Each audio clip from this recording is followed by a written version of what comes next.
നമസ്കാരം. മലയാളി വാർത്ത ഇൻസൈഡിലേക്ക് സ്വാഗതം. പലപ്പോഴും ആളുകൾ ചോദിക്കുന്ന ഒരു ചോദ്യം, ഇനിയെങ്കിലും രാഹുൽ മാങ്കൂട്ടം വിഷയം ഒന്ന് നിർത്തിക്കൂടെ? എന്നാൽ രാഹുൽ മാങ്കൂട്ടം വിഷയം എന്തുകൊണ്ട് അവസാനിക്കുന്നില്ല? രാഹുലിനെതിരെ ഉയർന്നു വന്ന ഒരുപിടി ആരോപണങ്ങൾ, ആ ആരോപണങ്ങളിലൊക്കെ ഒരു പൊതു സ്വഭാവം, അതിലപ്പുറം ഗൂഢാലോചനയുടെ കൃത്യമായ കണ്ണികൾ, അതിൽ ഭരണത്തിലിരിക്കുന്ന പാർട്ടിയും അവർക്ക് സമൂഹ മാധ്യമങ്ങളിൽ അപദാനം വാഴ്ത്തുന്നവരുമൊക്കെയുണ്ട്. കേരളത്തിൽ എത്രയോ വലിയ ക്രൂരതകൾ സ്ത്രീകൾക്കെതിരെ നടക്കുന്നു. എന്തുകൊണ്ട് ഈ സൈബർ പോരാളികളൊന്നും അവർക്ക് വേണ്ടി വാദിക്കുന്നില്ല?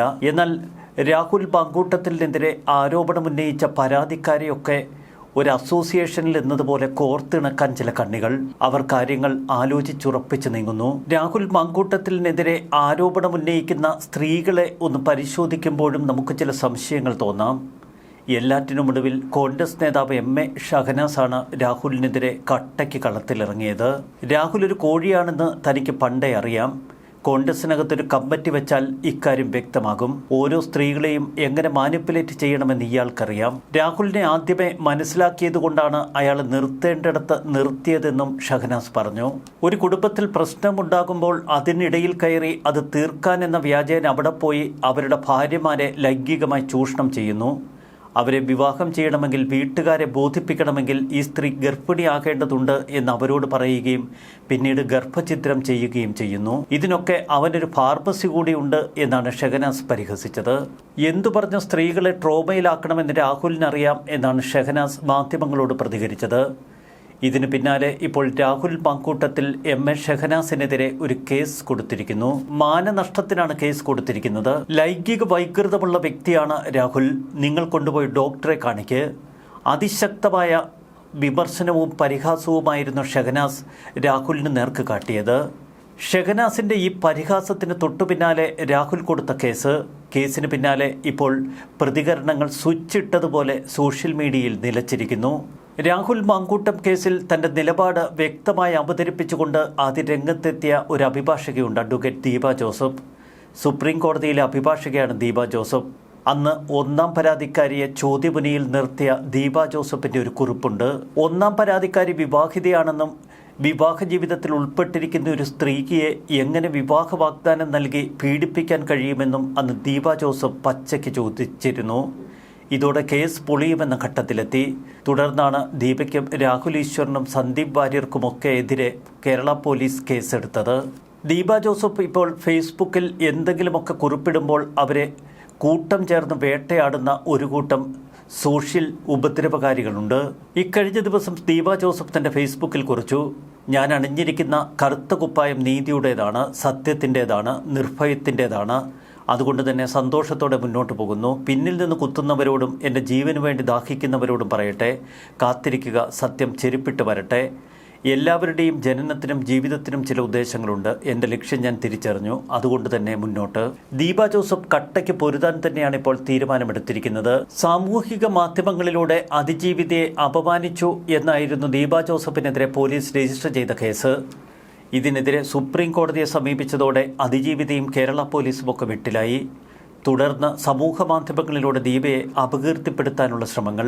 സുപ്രീം കോടതിയിൽ നിന്ന് എന്തെങ്കിലും കടുത്ത വിമർശനങ്ങൾ ഉണ്ടാകുമോ എന്ന ഭയന്ന കേരള പോലീസും ഒന്നാം പരാതിക്കാരിയുമൊക്കെ പിന്നീട് സുപ്രീം കോടതിയെ സമീപിച്ചു. ഒന്നാം പരാതിക്കാരി സുപ്രീം കോടതിയിൽ അഭിഭാഷകൻ വഴി പറഞ്ഞിരിക്കുന്നത് ദീപ ജോസഫ് സൈബർ വെട്ടുകിളിക്കൂട്ടത്തിൻ്റെ നേതാവാണെന്നാണ്.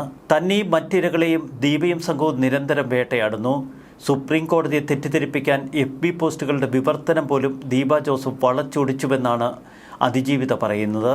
സുപ്രീം കോടതിയിൽ ദീപ ഫയൽ ചെയ്ത അവിടവിറ്റും വക്കാലത്തുമൊക്കെ വ്യാജമെന്ന ആരോപണമാണ് പരാതിക്കാരി ഉയർത്തുന്നത്.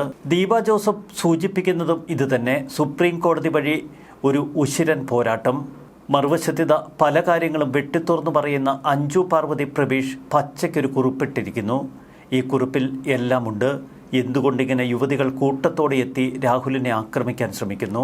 അതിൻ്റെ ഉത്തരം വ്യക്തമായി അഞ്ജു പാർവതി തൻ്റെ ഫേസ്ബുക്കിൽ കുറിച്ചിരിക്കുന്നു. ആ കുറിപ്പിങ്ങനെ: ഇന്റർവ്യൂ വന്നത് മുതൽ ഹാഷ്മിയെ ജേർണലിസം പഠിപ്പിക്കാൻ, മാധ്യമധർമ്മം പഠിപ്പിക്കാൻ കച്ചകെട്ടിയിറങ്ങിയ ഒരു കൂട്ടം സോക്കോൾഡ് സ്ത്രീപക്ഷവാദികളെയും മാപ്രാച്ചി കോപ്രാച്ചികളെയും കാണുമ്പോൾ, അവറ്റകളുടെ ക്രോം കരച്ചിൽ കാണുമ്പോൾ ചിലത് പറയാതെ വയ്യ. കുറച്ചു ദിവസമായി പ്രവർത്തനരഹിതമായിരുന്ന അതിജീവിതമാരെ വെച്ചുകൊണ്ടുള്ള ഇരവാദ എഞ്ചിൻ വീണ്ടും അതിശക്തമായി പ്രവർത്തിച്ച് കുറേ ചാറ്റ് സ്ക്രീൻഷോട്ടുകൾ എടുത്തു വീശി സ്ത്രീ സുരക്ഷയുടെ സൈറൺ മുഴക്കുന്നു. അരേ വാഹ്, ബ്ലോക്ക് ബട്ടൺ ഓപ്ഷൻ എന്തെന്നറിയാത്ത തരോ എന്ന് ചോദിച്ചാൽ വരാം എന്ന് മറുപടി കൊടുക്കുന്ന ദാറ്റ് സ്പെഷ്യൽ മാനാഭിമാനികൾക്ക് വേണ്ടി ഉച്ചത്തിൽ എഞ്ചിൻ പ്രവർത്തിപ്പിക്കുന്നത് കാണുമ്പോൾ അറിയാതെ ഓർത്തുപോകുന്നു കഴിക്കോലിൽ തൂങ്ങി ആടിപ്പിണഞ്ഞു തീർന്ന പിഞ്ചു ശരീരങ്ങളെ. വാളയാറും വണ്ടിപ്പെരിയാറും. കേവലം 6 വയസ്സ് മാത്രമുണ്ടായിരുന്ന വണ്ടിപ്പെരിയാറിലെ പൊടിക്കുഞ്ഞ് തൂങ്ങി നിന്നാടിയത് ഒരു കാമപിശാചിൻ്റെ മനോവൈകൃതം കൊണ്ടായിരുന്നു. 3 വയസ്സ് മുതൽ ബിസ്ക്കറ്റ് കൊടുത്ത പൊടിക്കുഞ്ഞിനെ വശത്താക്കി അതിൻ്റെ ഇളം മേനി കുത്തിപ്പറിച്ച കഴുകൻ അർജുൻ ഒടുക്കം അതിനെ കൊന്ന് കെട്ടിത്തൂക്കി. അർജുൻ എന്ന റീസൈക്കിൾ കേരളയുടെ ഭാഗമായ സഖാവായിരുന്നു കൊലയാളി. രാഷ്ട്രീയ ഇടപെടൽ കൊണ്ട് ഒടുക്കം കൃത്യമായ തെളിവുകൾ നിരത്താതെ വെറും പേരിന് മാത്രമുള്ള ഒരു പോക്സോ കേസ്. അത് കോടതിയുടെ മുന്നിൽ എത്തിക്കാൻ പ്രോസിക്യൂഷൻ അങ്ങനെയാണ് കഴിഞ്ഞത്. പതിവ് കാര്യം തന്നെ നടന്നു. ഡിസംബർ 2023 അവനെ കോടതി വെറുതെ വിട്ടു. ഒരു മാധ്യമ മാപ്രാച്ചിക്കും പൊള്ളിയില്ല. ഒരു കുഞ്ഞിന് കിട്ടാതെ പോയ നീതി വാങ്ങി നൽകണമെന്ന് ഒറ്റ മുതുക്കി ഫേക്ക് ഫെമിനിസ്റ്റുകൾക്കും തോന്നിയതുമില്ല. കഥ അവിടെ തീർന്നില്ല. ആദ്യമായി ഒരു ബാലപീഡകനെ വിളിച്ചിരുത്തി ഇൻ്റർവ്യൂ എടുപ്പിക്കാൻ അവനെ വെളുപ്പിക്കാൻ തക്ക തൊലിക്കട്ടി ഒരു ചാനലിനും ജേർണലിസ്റ്റിനും ഉണ്ടായി. വെറും 6 വയസ്സുള്ളൊരു കുഞ്ഞിനെ ഇല്ലാതാക്കിയ 8 പൊട്ടും തിരിയാത്ത 3 വയസ്സ് മാത്രമുള്ള കുഞ്ഞിനെ തുടർച്ചയായി പീഡിപ്പിച്ചു കൊണ്ടിരുന്ന ഒരുത്തൻ്റെ ഇൻ്റർവ്യൂ എടുക്കാൻ ഉളുപ്പ് തോന്നാത്ത ചാനലിനെ ഇൻ്റർവ്യൂ ചെയ്ത ജേർണലിസ്റ്റിനെ വിമർശിക്കാൻ ഒറ്റ മാപ്രാച്ചി കോക്രാച്ചികൾക്കും നാവും പൊന്തിയില്ല. അന്നേരം അണ്ണാക്കിൽ പിരിവെട്ടിയിരുന്ന സകലരും ഇപ്പോൾ ഹാഷ്മിക്കെതിരെ മാധ്യമധർമ്മമെടുത്ത് വീശി സദാചാരത്തിൻ്റെ സ്റ്റഡി ക്ലാസ് നടത്തുന്നു. ക്രാത്തു രാഹുൽ മാങ്കൂട്ടത്തിൽ എന്ന രാഷ്ട്രീയ നേതാവിൻ്റെ കോഴിത്തരം എന്തായാലും മുകളിൽ കണ്ടതുപോലെ കോൾഡ് ബ്ലഡഡ് ബ്രൂട്ടാലിറ്റി അല്ല. അയാൾ ആരുടെ വീട്ടിലും കടന്നു ചെന്ന് റേപ്പ് ചെയ്തിട്ടില്ല. പൊടിക്കുട്ടികളെ വേട്ടയാടിയിട്ടില്ല. ഒരാളെയും കൊന്നിട്ടുമില്ല. ഒരു ജനപ്രതിനിധി ചെയ്യേണ്ട മര്യാദ മാന്യതയൊന്നും അയാൾ കാണിച്ചില്ല എന്നത് നേര്. കിട്ടിയ പദവി ജനപിന്തുണയൊക്കെ ഖാസിനാവ് കളിച്ച് ദുരുപയോഗം ചെയ്തു. 1ഉം 2ഉം കെട്ടി പിന്നെ അരഡസൻ ചിന്നവീട് സെറ്റപ്പുള്ള കോഴീഷന്മാർ മന്ത്രിയായിട്ടും MLA ആയിട്ടും വിലസി നടക്കുന്ന നാട്ടിൽ തന്നെയാണിടെ ഈ മാങ്കൂട്ടവുമുള്ളത്. അവന്മാർ ചെയ്തതുപോലെയുള്ള ഞരമ്പിസം തന്നെ ഓനും ചെയ്തിട്ടുള്ളൂ. ഒരു ചൂണ്ടയിട്ട് നോക്കി അതിൽ ആരെങ്കിലും കൊത്തിയാൽ കിട്ടി, അല്ലെങ്കിൽ ചട്ടി എന്ന രീതി. പെണ്ണ് തന്നെ വേണ്ട വിധം കൈകാര്യം ചെയ്താൽ തീരുന്ന ടൈപ്പ് ഞരമ്പിസം. അതിനയാൾ സ്വന്തം പ്രസ്ഥാനം, പദവി എന്നിവ കരുവാക്കി എന്നത് തെറ്റ്. 18 വയസ്സ് കഴിഞ്ഞ ആണിനും പെണ്ണിനും ഉഭയകക്ഷി സമ്മതത്തോടെ ബന്ധപ്പെടാൻ റൈറ്റ് ഉണ്ടെന്നിരിക്കെ അവിവാഹിതനായ അയാളും വിവാഹിതകൾ ആയ സ്ത്രീകളും തമ്മിലുണ്ടായ ലൈംഗിക ബന്ധത്തെ അതൊക്കെ ബലാത്സംഗമാണെങ്കിലല്ലേ ഈ നാട് കടത്താൻ തക്ക ക്രൈം ആവൂ. പിന്നെ ഗർഭചിത്രം, അതുമായി ബന്ധപ്പെട്ട കാര്യങ്ങൾ അത് തീരുമാനിക്കാൻ കോടതിയുണ്ടല്ലോ. നിയമം അതിൻ്റെ വഴിക്ക് നീങ്ങുമ്പോൾ കിട്ടേണ്ട ശിക്ഷ അയാൾക്ക് കിട്ടും. അതിജീവിതയ്ക്ക് നീതിയും ലഭിക്കും. ഇത് ഒരുത്തിനെയും വെളുപ്പിക്കാനുള്ള പോസ്റ്റല്ല. അങ്ങനെയാണ് എന്ന് തോന്നിയാൽ അതെൻ്റെ പ്രശ്നവുമല്ല. തെറ്റ് ചെയ്തവൻ വെള്ളം കുടിക്കണം, കുടിക്കട്ടെ ലിറ്റർ കണക്കിന്. അത് കേവലം ഒരുത്തൻ മാത്രമല്ല, കുടിക്കുമ്പോൾ എല്ലാവനും അവളുമാരും കുടിക്കണം.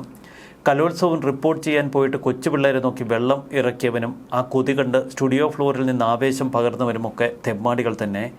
അവൻ്റെയൊക്കെ പേര് മാപ്രകളെന്ന് തന്നെ. പക്ഷേ അവനൊക്കെ ഇടത് PR വർക്ക് കൈയാളുന്നവർ. അതുകൊണ്ട് പോക്സോ കുറ്റം ചെയ്താൽ നോ പ്രോബ്ലം. പോക്സോ കേസ് പ്രതിയെ വെളുപ്പിച്ചാൽ നോ പ്രോബ്ലം. ഇവറ്റകളുടെ വീക്ഷണ കോണകത്തിൽ കേരളത്തിലെ ഒരേ ഒരു ഭീകര പെർവേർട്ട് രാഹുൽ മാത്രമാണ്. മാധ്യമധർമ്മത്തെ നോക്കി കൊഞ്ഞനം കുത്തിയ അതിജീവിതകളുടെ കണ്ണീര് കാണാൻ കഴിയാത്ത ഒരേ ഒരു ദുഷ്ട മാഫ്ര ഹാഷ്മി മാത്രമാണ്. സത്യത്തിൽ രാഹുൽ വിഷയത്തിൽ പലരും ആയുധമാക്കുന്നത് അയാളുടെ രാഷ്ട്രീയം. അയാളുടെ രാഷ്ട്രീയത്തോടുള്ള എതിർപ്പ് ഒന്നുകൊണ്ട് മാത്രം കുറേ ഫേക്കിസ്റ്റ് സ്ത്രീപക്ഷവാദികൾക്ക് നിരുപാധിക പിന്തുണ കൊടുക്കുന്നവരാണ് അധികവും. സ്വന്തം രാഷ്ട്രീയത്തിൽ നിൽക്കുമ്പോൾ അയാളിന് ഭൂലോക തരികടയായാലും അയാളുടെ മതിൽ ചാട്ടം കയ്യോടെ പിടിച്ചാലും അതിനെ മെഴുകി ന്യായീകരിക്കുന്ന അണികൾ ഏത് പാർട്ടിയിലാണില്ലാത്തത്? ഒരു തൃശ്ശൂർ ബേസ്ഡ് മതിൽ ചാട്ടം കയ്യോടെ പിടിച്ചിട്ട് അന്ന് അയാൾ സ്വന്തം പാർട്ടിയിലെ ജിഹ്വായിരുന്നപ്പോൾ മറച്ച് പിടിച്ചതിന് ശേഷം അയാൾ അപ്പുറം പോയപ്പോൾ വിളിച്ചു പറഞ്ഞ രാഷ്ട്രീയ അണികൾ ഈ സോഷ്യൽ മീഡിയ വരമ്പത്ത് നിന്ന് ഇപ്പോൾ സദാചാരം പറയുന്നു. ഇവിടെ പീഡനത്തിൻ്റെ അളവ് റിക്ടർ സ്കെയിൽ വെച്ച് അളന്ന് നേതാക്കൾക്ക് ജയ് വിളിക്കുന്ന അണികൾ രാഹുലിനെ കല്ലെറിയുന്നു. സ്വന്തം ഉമ്മർത്ത് കിടക്കുന്ന അപ്പിയിൽ ചവിട്ടാതെ അപ്പുറത്ത് പറമ്പിൽ കിടക്കുന്ന കാക്കക്കാട്ടം കണ്ട് അയ്യേ എന്ന് വിളിക്കുന്ന എല്ലാ ഫേക്ക് മാക്രികളോടും പുച്ഛം. ചാരിത്ര പ്രസംഗം നടത്തുന്ന വാസവദത്തന്മാരോടും ദത്തന്മാരോടും ഉത്തരത്തിൽ തൂങ്ങിക്കിടന്ന് പിടഞ്ഞ പിഞ്ചുകുഞ്ഞു ചോദിക്കുന്നുണ്ട്, എന്തുകൊണ്ട് നിങ്ങൾ എനിക്ക് നേരെ കണ്ണുകൾ കൊട്ടിയടയ്ക്കുന്നുവെന്ന്. ഈ കുറിപ്പിൽ എല്ലാമുണ്ട്. അതുതന്നെയാണ് ഈ കുറിപ്പിൻ്റെ ഒരു ശക്തിയും. ന്യൂസ് ഡെസ്ക് മലയാളി വാർത്ത ഇൻസൈഡ്.